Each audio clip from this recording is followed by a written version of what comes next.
In a small village cradled by rolling green hills, lived a boy named Arjun. At just 13, he was quiet but thoughtful, his curious eyes always following the horizon where the sun dipped into the fields. His family was poor. Their mud brick house leaked when the monsoon rains came, and food was often scarce. School was far, 2 long hours of walking to a broken-down building where the chalkboards were cracked and the teacher rarely came. But none of this stopped Arjun. He loved learning. Often, he would sneak into the tiny library, dusty shelves with torn books, and read until dusk, losing himself in stories of great inventors and dreamers. Arjun's father, a weary farmer, had little patience for dreams. "Work the fields, boy," he would say. "Books won't fill our stomachs." His mother, kinder but tired, stayed silent, though her eyes showed a quiet sadness. But inside Arjun burned a spark, an endless curiosity.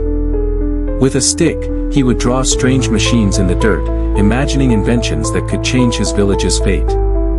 One day, hope arrived in the form of a visitor, Mr. Rao, a retired engineer who came to teach science to village kids.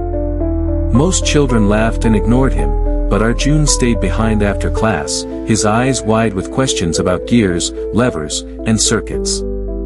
Mr. Rao saw the fire in the boy and handed him a challenge, an old, broken radio. "Fix this," he said. Arjun stared at it.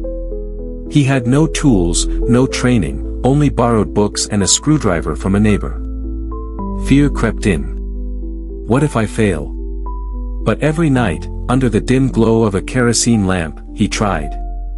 He crossed wires, broke parts, failed again and again. His father mocked him, "That junk won't bring food."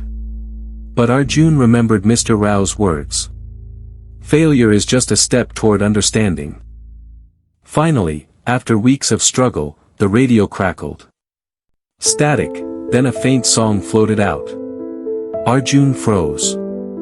Then he smiled. The music spilled into the night, and villagers gathered, wide-eyed, around the boy who had brought sound to their silent evenings. Even his father, speechless, placed a hand on Arjun's shoulder. For the first time, he saw not just a dreamer, but a son with power. Mr. Rao returned, beaming with pride, and offered Arjun a scholarship to a city school. "Your spark," he said, "can light the world." Life in the city was not easy. The classes were harder, and children mocked his village accent. Many nights Arjun wanted to give up. But each failure only fueled his determination.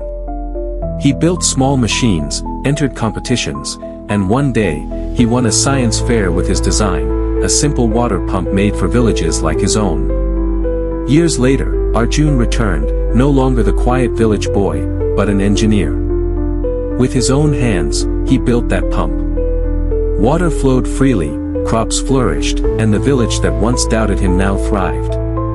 His story spread far beyond the hills. Children in small villages, holding broken radios, old books, or just dreams, looked up and believed. Education isn't just about books, it's about persistence, courage, and the fire within.